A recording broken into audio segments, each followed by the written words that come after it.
أعوذ بالله من الشيطان الرجيم بسم الله الرحمن الرحيم إن كنتم تحبون الله فاتبعوني يحببكم الله ويغفر لكم ذنوبكم والله غفور رحيم.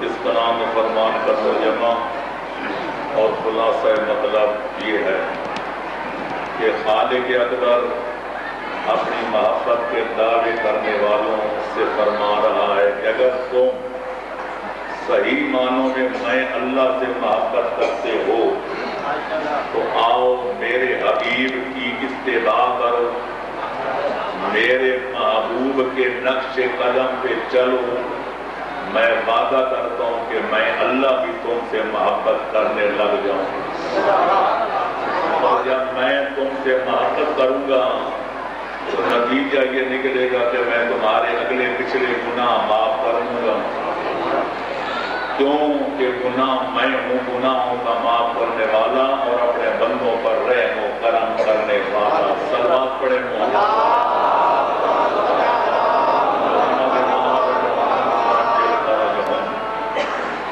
میرے دوستوں، عزیزوں، بزرگوں، بغیر کسی تمہید کے اگر کائنات کے لوگوں کے عقیدے کا تجزیہ کیا جائے کہ لوگ کیا عقیدہ رکھتے ہیں تو ویسے تو ایک اسلام کے 73 فرقے ہیں، لیکن موٹا موٹا تجزیہ کیا جائے تو دنیا میں 2 قسم کے لوگ ہیں، تیسری قسم کوئی نہیں.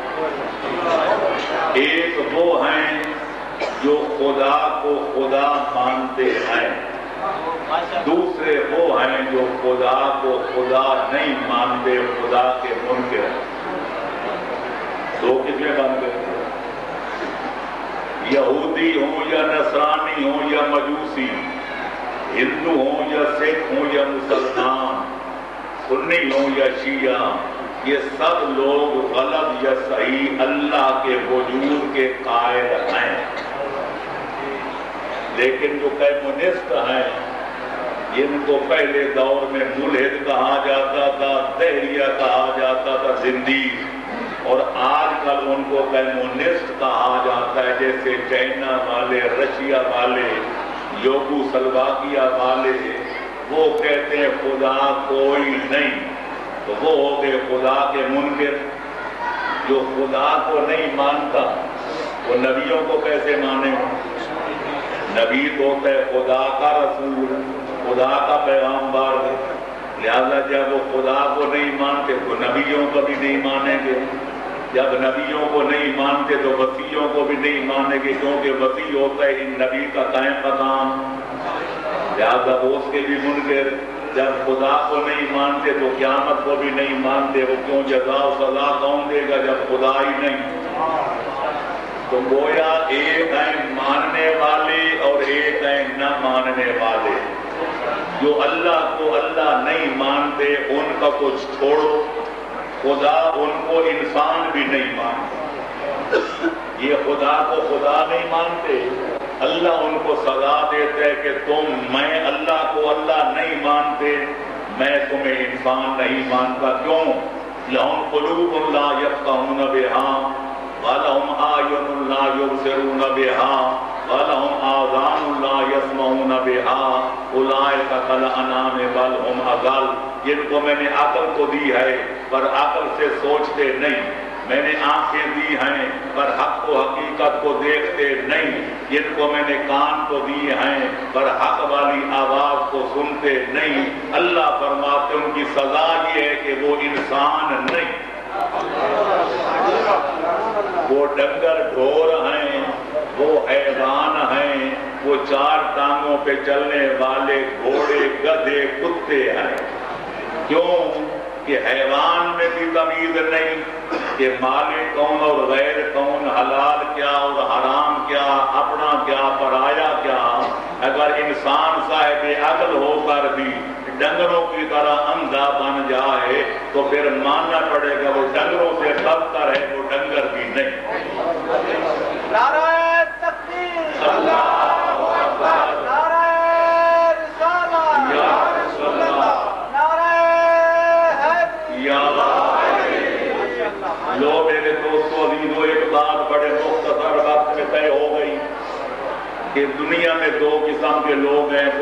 اللہ کو ماننے والے، کچھ اللہ کے منکر ہوئے۔ ایک دفعہ حضرت موسیٰ نے خدا سے درخواست دی تھی، یہ بھی سناتا جاؤں تو پھر آگے بڑھیں۔ کوہ طور پر باتیں ہو رہی تھی، حضرت موسیٰ نے ایک درخواست دے دی، یا اللہ میری درخواست ہے۔ موسیٰ بتا کیا چاہتا ہے؟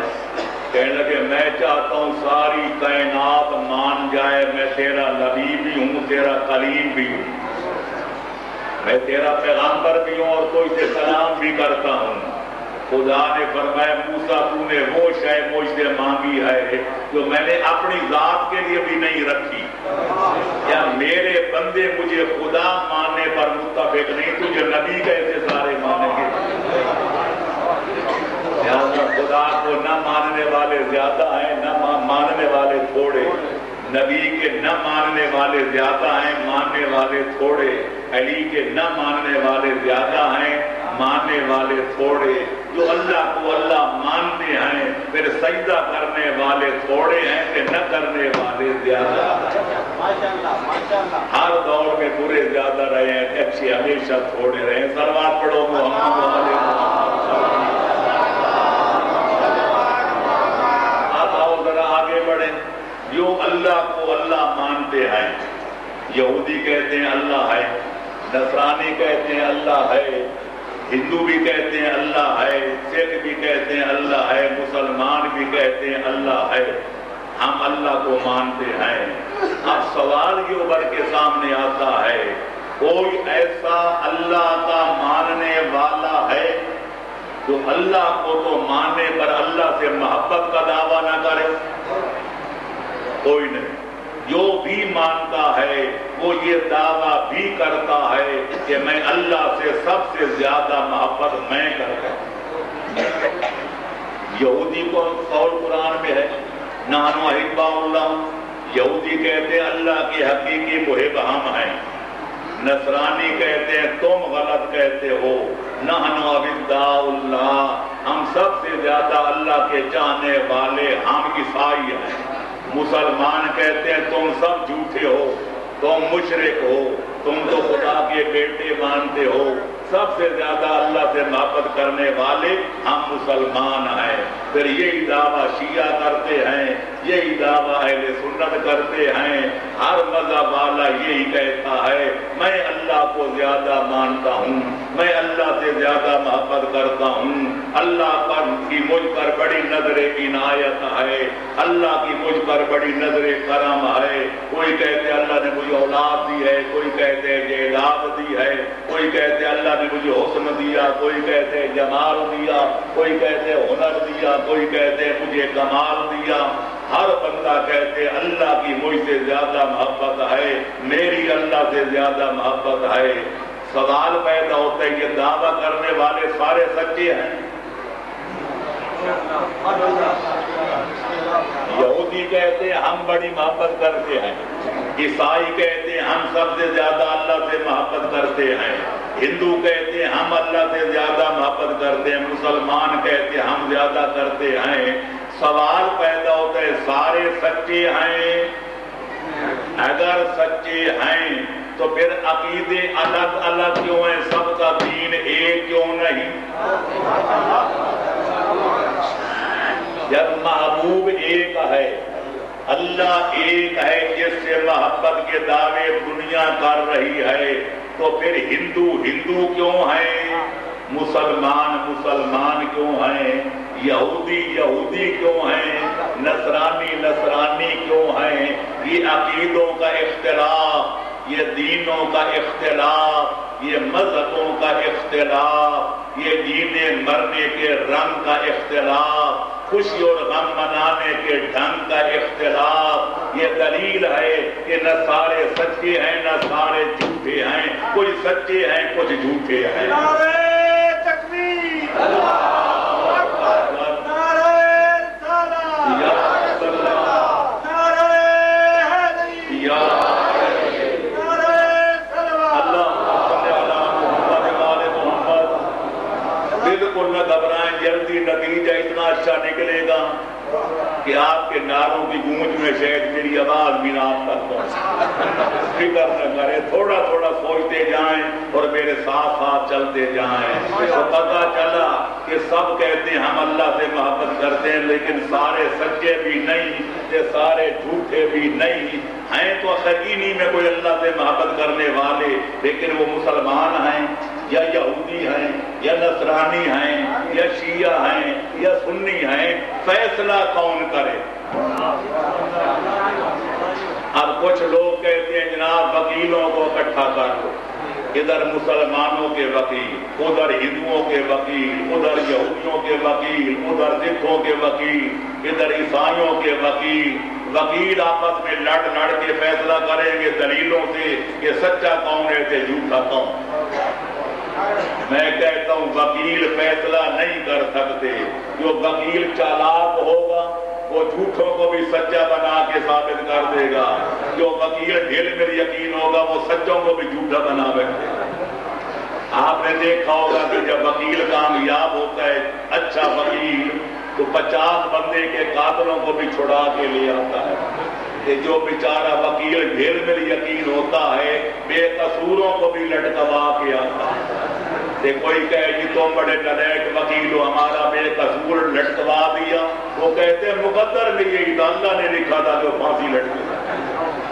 تو پتہ چلا کہ وکیلوں کا یہ مسئلہ حل کرنے کا نہیں۔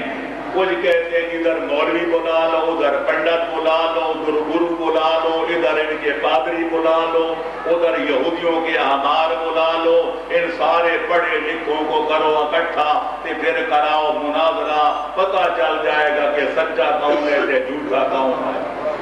میں کہتا ہوں 1400 سال گزر گئے کہ سنیوں شیعوں کے ہزاروں نہیں لاکھوں مناظرے ہوئے، مناظرے کر کے پتہ نہ چلا کہ سنی حق پر ہے یا شیعہ، تو پھر مناظرہ کرنے سے دنیا کے مذہبوں کا فیصلہ کون کرے گا؟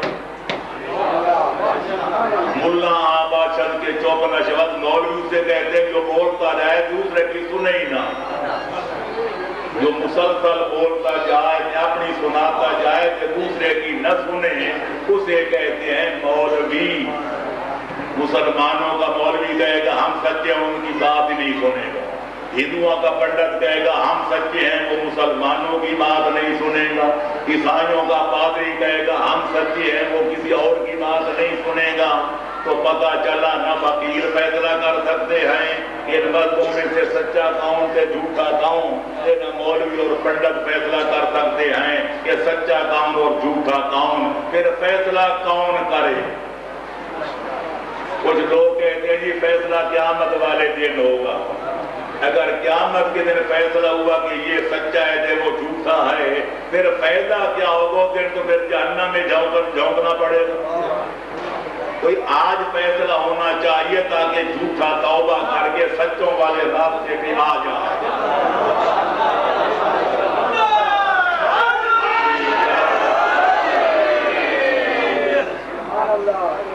تو لہذا میرے دوستوں، میرے عزیزوں، میرے بزرگوں، میرے سنی شیعہ بھائیوں، میں خدا لگی بات کہوں گا، جو اللہ نے مجھے عقل دی ہے اس عقل سے سوچ کر میں منصفانہ فیصلہ کروں گا کہ یہ فیصلہ کہ اللہ سے سچی محبت کون کرتا ہے کہ اللہ سے جھوٹی محبت کا دعویٰ کون کرتا ہے، یہ کائنات کا کوئی بندہ فیصلہ نہیں کر سکتا۔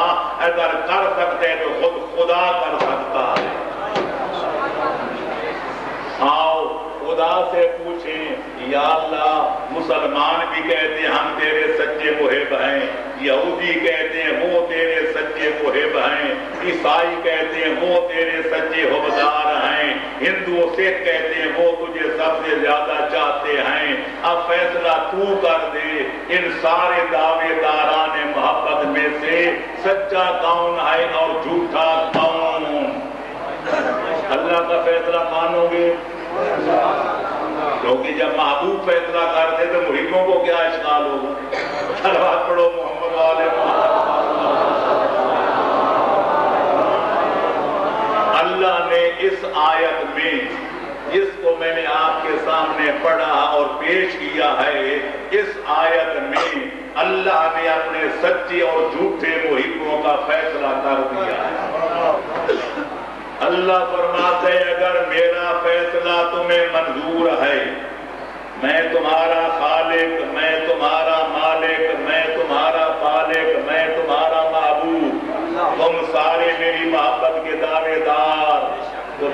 کانوں کی کھڑکیاں کھولو، کانوں کے دماغ کے دروازے کھلے رکھو، اور کھلے کانوں سے، کھلے دل و دماغ سے میں اللہ کا فیصلہ سنوں۔ اللہ فرماتا ہے ساری کائنات کہ میری محبت کا دعویٰ کرنے والوں میں سے میرا سچا محب وہ ہے جو میرے محبوب محمد مصطفیٰ کے پیچھے پیچھے چلتا ہے۔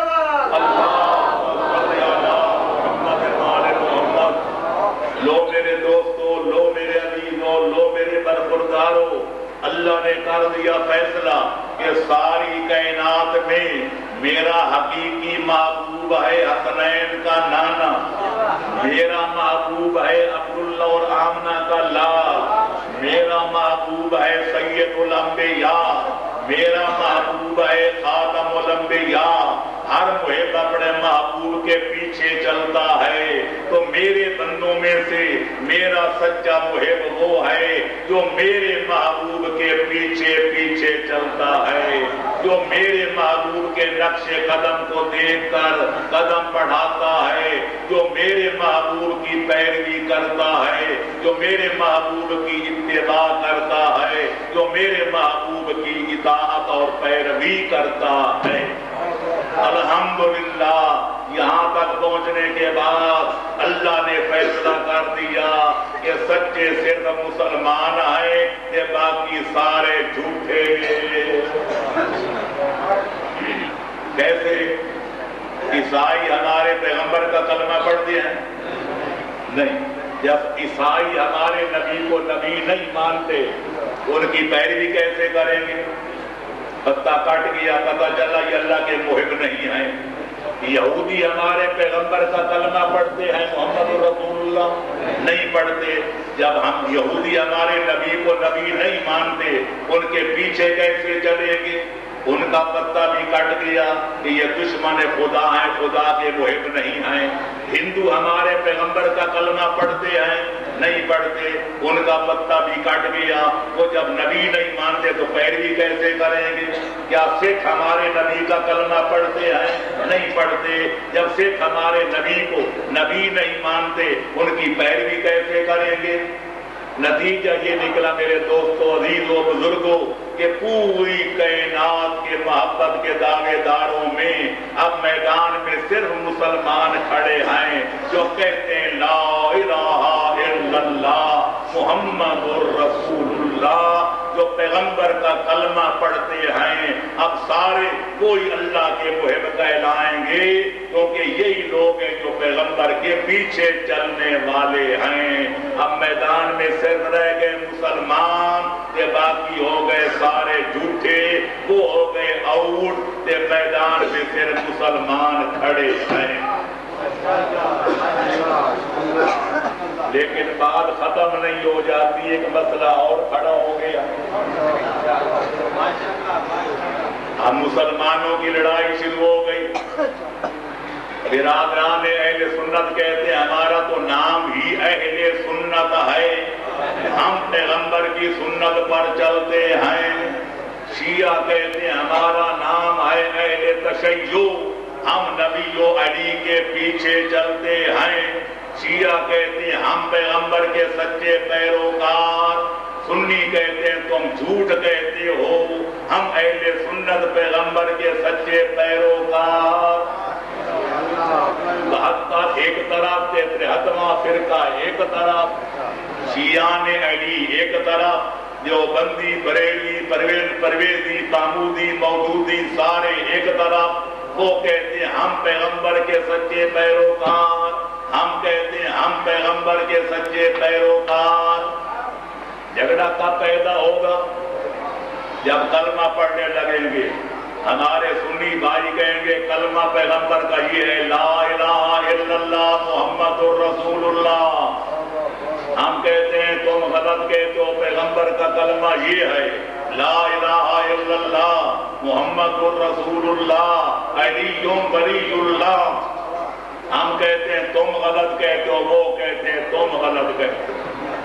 نماز پڑھنے کا وقت آیا، ہم نے پہلے وضو کرنا چاہا، ہم نے وضو کیا تو پاؤں پہ مسح کیا، ہم نے کہا پیغمبر کی سنت ہے پاؤں کا مسح کرنا، ہمارے بھائیوں نے پاؤں کو دھونا شروع کیا، انہوں نے کہا پیغمبر کی سنت ہے پاؤں کا دھونا، اب وہ کہتے ہیں سنت نبی دھونا ہے، ہم کہتے ہیں سنت نبی مسح کرنا ہے۔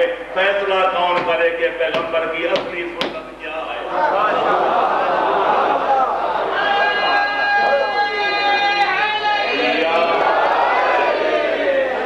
وضو تو چلو ایسے جیسے تیسے لیا کر، اب مصلی بچھا کے ہم کھڑے ہو گئے منہ سیدھا خانے کعبے کی طرف، تے نماز کی نیت بھی کر رہے ہیں۔ ماشاءاللہ آگے آگے سلام پڑھے محمد والے محمد۔ بہرحال نماز جب پڑھنے کے لیے کھڑے ہوئے، ایک صاحب آئے پیغمبر کی سنت ہے سینے پہ باندھ کے پڑھنا، دوسرا آیا اس نے کہا نیچے کھولو پیٹ پہ باندھنا پیغمبر کی سنت ہے۔ پیٹ والوں میں پھر اختلاف ہو گیا تو روڈ پیدا ہو، ایک نے کہا پہ ناف کے نیچے، دوسرے نے کہا نہیں ناف کے اوپر، اس نے کہا دایاں بائیں پر، اس نے کہا نہیں بایاں دائیں پر، چوتھے نے کہا کھول کے پڑھ۔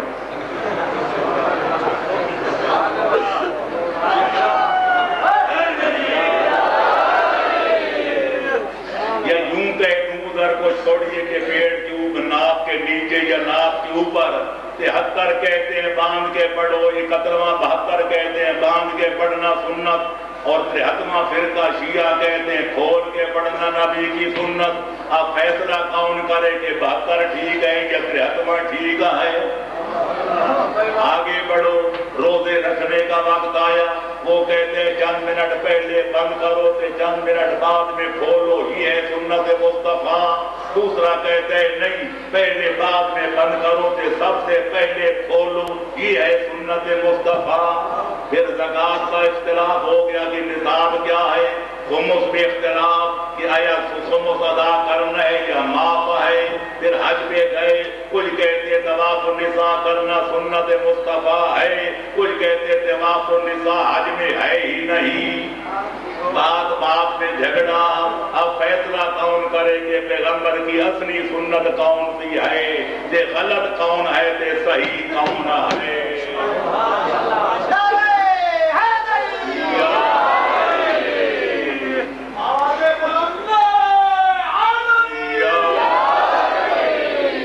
میرے دوستوں، میرے سنی شیعہ بھائیوں، مولویوں کو نہ لڑاؤ، مولویوں کے مناظرے کر کے تماشا نہ دیکھو۔ جو کہتے ہیں مناظرہ کراؤ، میں کہتا ہوں مرغے لڑاؤ۔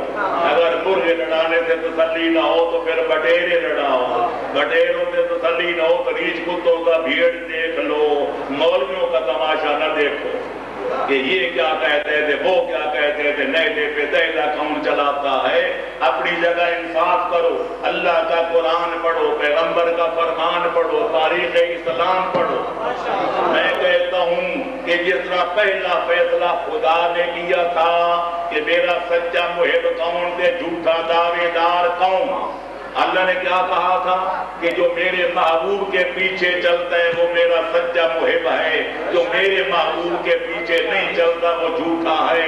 تو یہاں بھی آؤ، نہ کوئی مناظرہ، نہ کوئی مکالمہ، نہ کوئی مباحثہ، نہ کوئی لڑائی، نہ کوئی جھگڑا، نہ کوئی دنگل، نہ کوئی فساد، 73 فرقے اکٹھے ہو کے آ جاؤ بارگاہ رسالت میں اور عرض کرو یا رسول اللہ، یا رحمت للعالمین، آپ دنیا سے جانے والے ہیں، قیامت تک آپ کی نبوت نے برقرار رہنا ہے، امت مسلمہ قیامت تک برقرار رہے گی، زندہ و پائندہ رہے گی۔ اگر آپ کے دنیا سے جانے کے بعد اگر مسلمانوں میں جھگڑا ہو جائے کہ آپ کی سنت کیا ہے، پاؤں کا مسح کرنا ہے یا پاؤں کو دھونا ہے، ہاتھ کھول کے پڑھنی ہے یا باندھ کے پڑھنی ہے، روزہ پہلے رکھنا ہے اور بعد میں کھولنا ہے یا بعد میں بند کرنا ہے تو پہلے کھولنا ہے، زکوٰۃ کی مقدار کتنی ہے، حج میں ارکان کتنے ہیں۔ اگر مسلمانوں میں جھگڑا پیدا ہو جائے تو آپ بتا جائے فیصلہ کس سے کرایا جائے۔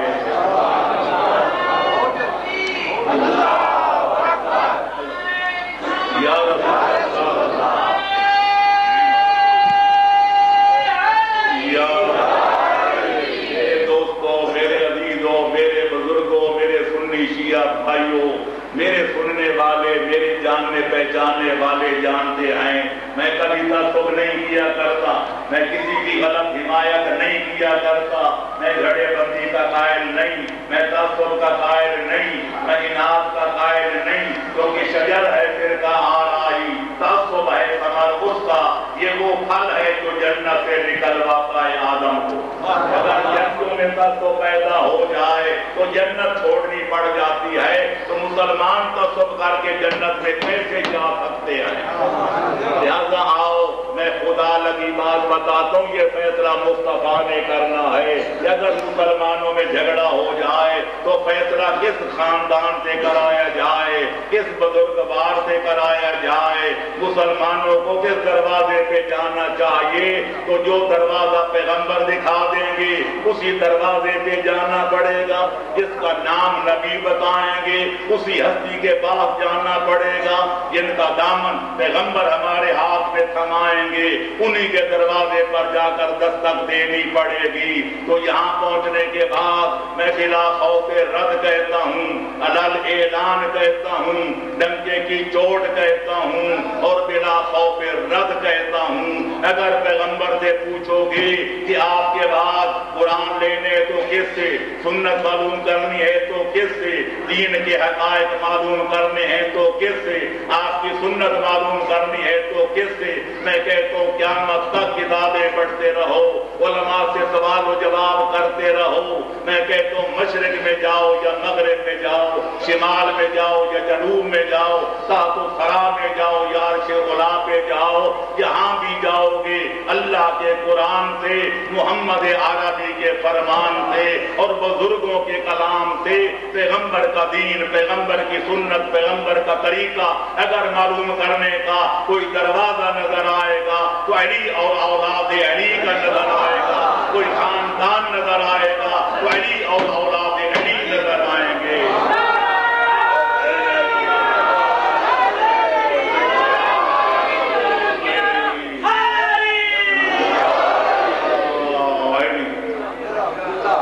میں نہیں کہتا، نبی فرماتے ہیں جس کو 73 فرقے مانتے ہیں کہ انا مدینۃ العلم وعلی بابھا، من اراد المدینۃ فلیات من الباب، پیغمبر فرماتے علم کا شہر میں ہوں، دروازہ علی ہے، جو میرے شہر علم میں داخل ہونا چاہتا ہے اسے چاہیے علی والے دروازے پہ حاضری دے۔ کبھی فرمایا انا دار الحکمت وعلی بابھا، میں ہوں حکمت اور دانائی کا گھر، دروازے کا نام علی ہے۔ کبھی فرمایا القرآن ما علی وعلی ما القرآن لن یفترق حتی یرد علی الحوض، علی قرآن کے ساتھ، قرآن علی کے ساتھ، جب تک دونوں اکٹھے حوض کوثر پر قیامت والے دن میری بارگاہ میں حاضر نہیں ہو جائیں گے، نہ قرآن علی سے جدا ہوگا نہ علی قرآن سے الگ ہوں گے۔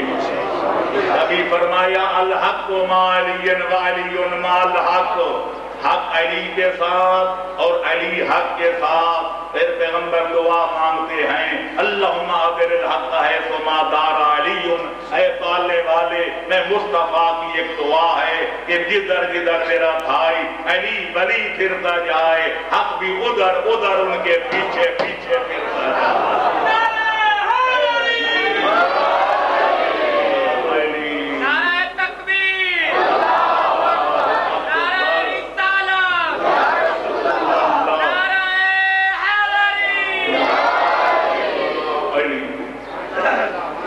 یہ حدیث جو میں نے پڑھی ہے نا مدینہ العلم وعلی بابھا، 73 فرقوں نے اپنے علماء کی کتابوں میں لکھی ہے۔ بعض علماء نے اس کا ایک تتمہ بھی لکھا ہے، چھوٹا سا تکملہ، وہ کہتے ہیں پوری حدیث یوں ہے کہ پیغمبر فرماتے ہیں میں ہوں علم کا شہر، علی ہے دروازہ، فلانا بزرگ ہے اس کی دیوار، فلانا بزرگ ہے اس کی چھت، تے فلانا ہے پرنالا.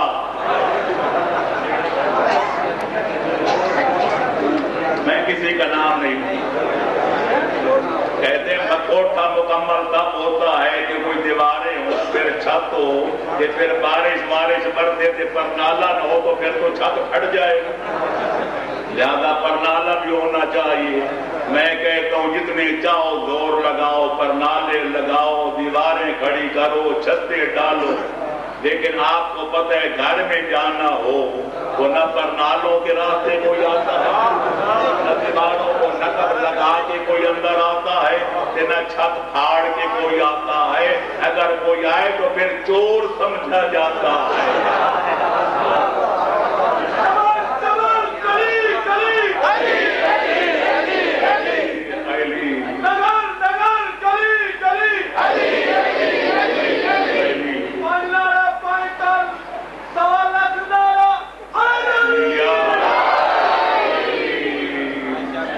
لہذا اللہ بھی فرماتے فَاتُوا الْبُيُوتَ مِنْ أَبْوَابِهَا, جب کسی گھر میں جانا ہو تو پہلے دروازہ معلوم کرو کہ وہ کدھر ہے, پھر دروازے پہ جا کے اندر نہ چلے جاؤ.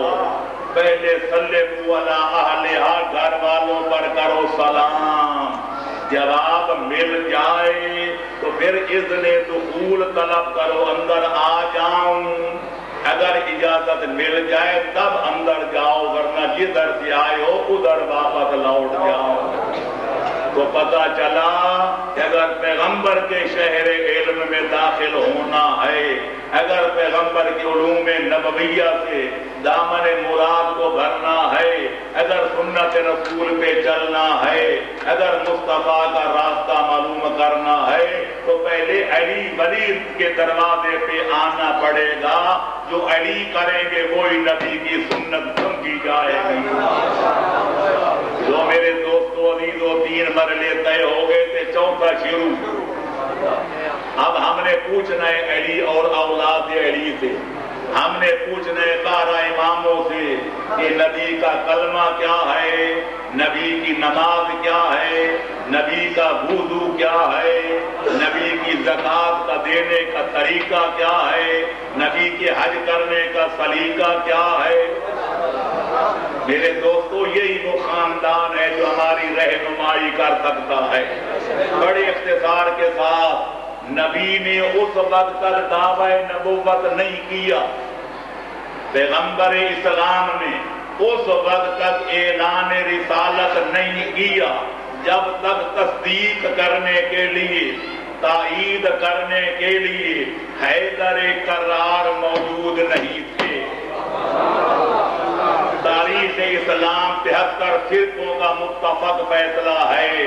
ادھر پیغمبر نے اعلان کیا, اور جس نے سب سے پہلے اٹھ کر اس کی اعلان کی تصدیق کی, نبی دعویٰ کرنے والے تھے, علی تصدیق نبوت کرنے والے تھے. علی کی عمر اس وقت 10 برس تھی.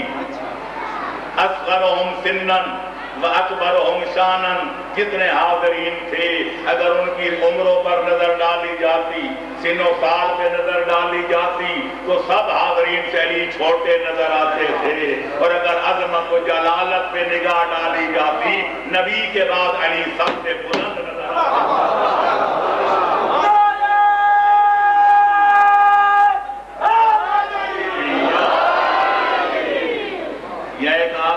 سناتا جاؤں, کئی مسلمان مولوی کہتے ہیں کیونکہ علی ابھی نابالغ بچے تھے, 10 سال کے تھے, لہذا 10 سال کے بچے کی تصدیق کا کوئی اعتبار نہیں. سمجھنا, میں کہتا ہوں 10 سال زیادہ ہیں یا 3 دن.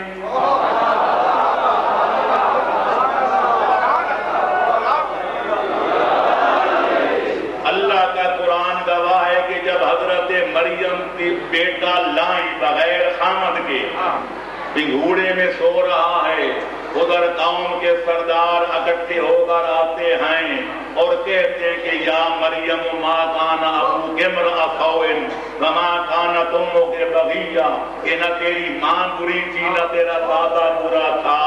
تو بغیر شوہر کے بیٹا کہاں سے لائی؟ قرآن پڑھنے والے تعین کریں گے قرآن پڑھ رہا۔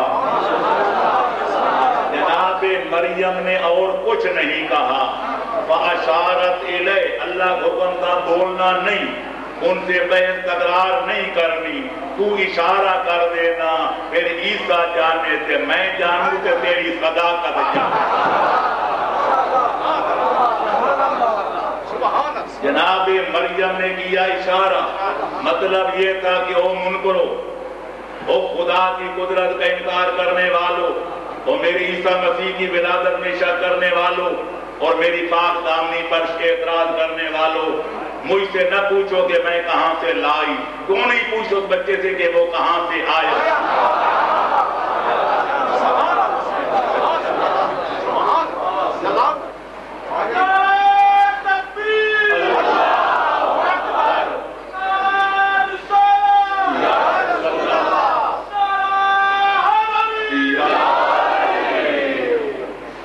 کیوں نہیں پوچھتے اس سے کہ وہ کدھر سے آیا؟ اعتراض کرنے والوں کا پارا اور بھی اوپر چڑھ گیا، کہنے لگے یک نہ چھو دو شور، ایک تو چور تھے پھر سینہ زور، بغیر شوہر کے بچہ لاتی ہیں تو پھر مذاق بھی کرتی ہیں کہ اس سے پوچھو کدھر سے آیا۔ کیف نکلم من کان فی المہد صبیا، ہم اس بچے سے کیسے کو بات کریں، کبھی بھی گھوڑے میں سو رہا، اس کی عمر کو 3 دن ہے۔ ادھر انہوں نے اعتراض کیا کہ گھوڑے میں سونے والے بچے نے انگڑائی دی۔ قرآن خبر دے سے وقالا، عیسیٰ نے کیا کہا؟ انی عبداللہ آتانی الکتاب وجعلنی نبیا، کہ میں اللہ کا بندہ خاص ہوں۔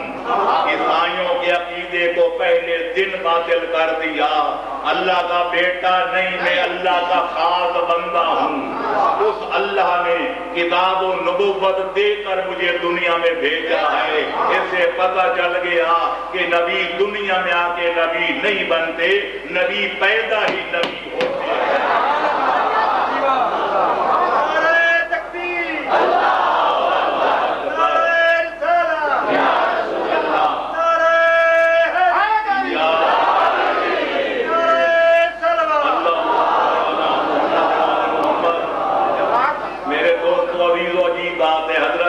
عیسیٰ نے اپنی ماں کی پاک دامنی کے بارے میں ایک جملہ بھی نہیں کہا کہ میری اماں پہ اعتراض نہ کرو، میری اماں معصومہ ہے، میری اماں پاک دامن ہے، میری اماں بطول ہے، میری اماں مطہرہ ہے، نہیں، کچھ نہیں کہا۔ اللہ کا بندہ خاص ہوں، اللہ نے مجھے کتاب و نبوت دے کر بھیجا ہے۔ یہودی دشمن خدا تھے، دشمن حضرت عیسیٰ تھے، سب کوئی تھا، لیکن یہ بات مانتے تھے کہ جس ماں کا بیٹا نبی ہو اس کی ماں کا بھی بچے دار نہیں ہو۔ اگر 3 دن کے بچے کی گواہی یہودی قبول کر سکتے ہیں تو 10 سال کے فخر عیسیٰ علی ابن ابی طالب کی تصدیق تو مسلمان قبول نہیں کرتا۔ اور عجیب بات ہے، مولوی انکار کرتے ہیں، پیغمبر قبول کرتے ہیں۔ یہ بھی لطیفہ، پیغمبر نے تو قبول کر لی، جناب نے فرمایا تھا کہ میرے بعد میرا وصی ہے تو علی ہے، تمہارا ولی ہے تو علی ہے، میرا جانشین ہے تو علی ہے، میرا دین و دنیا میں بھائی ہے تو علی ہے۔ الغرض بات مختصر کروں، نتیجہ یہ نکلا کہ جناب امیر المومنین اعلان نبوت ہوتا ہے تو سب سے پہلے علی بڑھ کے تصدیق نبوت کرتے ہیں۔ اس کے بعد پیغمبر 13 سال مکے میں رہے تو علی نبی کے ساتھ، پھر ہجرت کر کے مدینے آئے تو ہر جنگ میں علی نبی کے ساتھ۔ جس طرح سایہ آدمی سے ابھی کبھی جدا نہیں ہوتا، آدمی سفر میں ہو تو سایہ ساتھ، حضر میں ہو تو سایہ ساتھ، صحت مند ہو تو سایہ ساتھ، بیمار ہو تو سایہ ساتھ۔ حیدر قرار بھی سائے کی طرح شمع رسالت کے پروانے نظر آتے ہیں۔ نبی نماز پڑھتے علی دیکھ رہے ہیں، نبی روزہ رکھتے علی دیکھ رہے ہیں، حتیٰ کہ مدینے آنے کے بعد پھر علی ولی کی شادی ہوتی ہے. خالق ان کو یکے بعد دو دیگرے دو نواسے پیغمبر کے دو لاڈلے بیٹے عطا کرتا ہے. پھر علی کے دونوں لاڈلے بیٹے نبی کے کاندھوں پہ سوار ہوتے ہیں. کبھی نبی نماز پڑھتے ہیں, کبھی نبی طواف کرتے ہیں, کبھی نبی سعیو صفا و مروہ کے درمیان سعی کرتے ہیں. تو میں کہتا ہوں میرے بھائیوں, میرے دوستوں, نبی وہ جب ان کا انتقال ہوتا ہے زانو علی کا ہے اور سر نبی کا.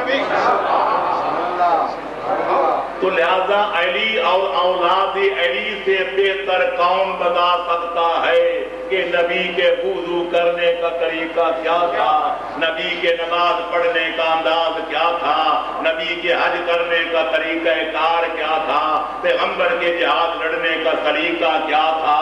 لہذا اب صرف یہ دیکھنا ہے کہ علی سے لے کر مہدی دین تک کرتے کیا تھے, کہتے کیا تھے. تو میں تحقیق پسند لوگوں کے لیے جو تحقیق چاہتے ہیں اتنا عرض کروں گا. چند کتابوں کا میں نام لوں گا, وہ ٹی وی مووی پہ تو محفوظ ہو رہے ہیں, لیکن آپ زبانی طور پہ بھی اگر تحقیق کرنا چاہیں تو لفظ سن لیں.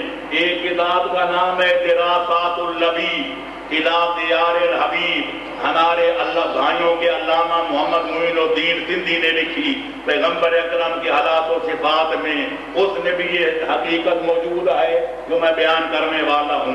ایک کتاب ہے المیزان الکبریٰ, علامہ شاہرانی نے لکھی, جو الازہر یونیورسٹی والوں نے چھاپی, اس میں بھی یہ موجود ہے.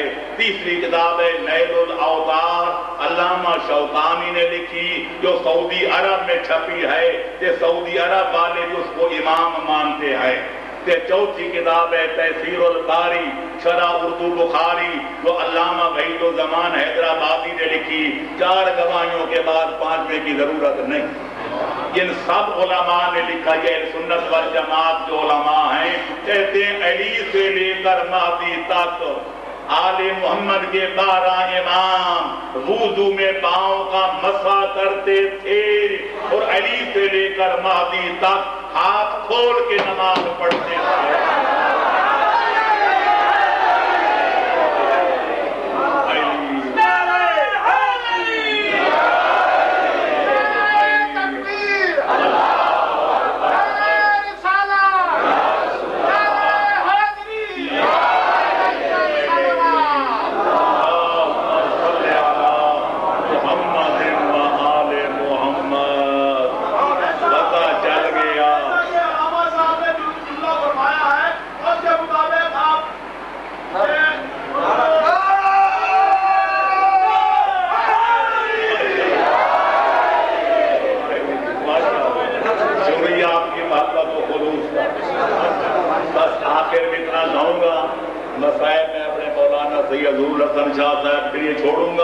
انشاءاللہ وہ میری کمی بھی پوری کریں گے.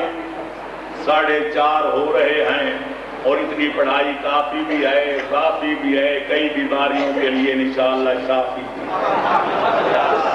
آخر میں صرف اتنا کہوں گا, یہ تو پتہ چل گیا کہ نبی کی سنت یہ ہے کہ وضو میں پاؤں کا مسح کیا جائے, پیغمبر کی سنت ہے کہ ہاتھ کھول کے پڑھی جائے, پیغمبر کی سنت ہے کہ طواف النساء کیا جائے, پیغمبر کی سنت ہے کہ روزہ پہلے بند کیا جائے تو سب سے بعد میں کھولا جائے, وغیرہ وغیرہ. لیکن صرف یہی معلوم کر لیا جائے تو پھر عمل کون کرے گا؟ ڈاکٹر سے نسخہ لکھوایا جاتا ہے بیماری کے ازالے کے لیے, اگر علاج نہیں کرنا تو ڈاکٹر کے پاس جانے کا فائدہ کیا تھا؟ حج و زیارات کا راستہ معلوم کیا جاتا ہے حج و زیارات کرنے کے لیے. اگر حاجی نے حج کرنا نہیں تو کسی نے زائر نے زیارت کرنی نہیں تو کربلا و نجف کا راستہ معلوم کرنے کا فائدہ کیا ہے؟ لہذا اللہ کے سچے محب وہ ہیں جو پیغمبر کی اطاعت کرتے ہیں, پیغمبر کی اتباع کرتے ہیں, جو پیغمبر پیغمبر کے نقش قدم پہ چلتے ہیں کہ پیغمبر کے پیروکار سچے وہ ہیں جو علی اور اولاد علی کے 12 اماموں کے نقش قدم پہ چلتے ہیں، ان کی اتباع کرتے ہیں، ان کے نقش قدم کو دیکھ کر قدم بڑھاتے ہیں کہ جنہوں نے وضو کرنا نہیں، کہ نماز پڑھنی نہیں، کہ روزہ رکھنا نہیں، کہ حج بیت اللہ ادا کرنا نہیں، سچ بولنا نہیں، کہ پورا تولنا نہیں، کہ وعدے کی وفا کرنی نہیں، کہ امانت کو ادا کرنا نہیں، وہ سنی کیا تھے شیعہ کیا، وہ اللہ کے محب کہلانے کے حقدار نہیں۔ عمل سے زندگی بنتی ہے، جنت بھی جہنم بھی، یہ خاکی اپنی فطرت میں نہ نوری ہے نہ ناری ہے۔ لہذا پیغمبر کا سچا مسلمان بننا ہے تو پیغمبر کے پیچھے چلنا پڑے گا، پیغمبر کے پیچھے چلنا ہے تو علی اور اولاد علی کے نقش قدم پہ چلنا پڑے گا، کیونکہ شیعہ کا معنی پیچھے چلنے والا ہے۔ علی کا شیعہ وہ ہے جو بنی امیہ کے پیچھے نہیں چلتا، جو بنی عباس کے پیچھے نہیں چلتا، کسی غیر کے پیچھے نہیں چلتا، اگر وہ چلتا ہے تو یا علی کے پیچھے یا اولاد علی کے پیچھے۔ لہذا اللہ ہمیں توفیق عطا فرمائے کہ اپنے عمل اور کردار میں بھی ثابت کریں کہ ہم علی والے ہیں۔ اور مزہ تب ہے میرے دوستو کہ جب ہم کہیں کہ یا علی ہم تو تیرے ہیں، وہ غازی نجف بھی پکار کے فرمائے، سینہ تان کے فرمائے، ہاتھ بڑھا کے فرمائے، ہمیں گلے لگا کے فرمائے کہ میں علی بھی مانتا ہوں کہ تم میرے ہو، انشاءاللہ پھر بیڑا پار ہو جائے گا۔ یہ قضا کا دل لگی کا یہ برابر آگ لگتی، نہ تمہیں قرار ہوتا نہ ہمیں قرار ہوتا۔ محبت دو طرفی مفید ہوتی ہے، یک طرفی محبت کا کوئی فائدہ نہیں ہوتا۔ وآخر دعوانا ان الحمد للہ رب العالمین۔ نہ میں آپ کی پرچیاں پڑھتا ہوں نہ جواب دیتا ہوں، ورنہ دوسروں کا ٹائم ختم ہو جائے گا۔ اتنا کافی ہے، اتنا کافی ہے۔ خدا پڑھنے والوں کا پڑھنا قبول فرمائے، پڑھانے والے بانیوں کا پڑھانا قبول فرمائے، آپ سننے والوں کا سننا قبول فرمائے۔ وآخر دعوانا ان الحمد للہ رب العالمین۔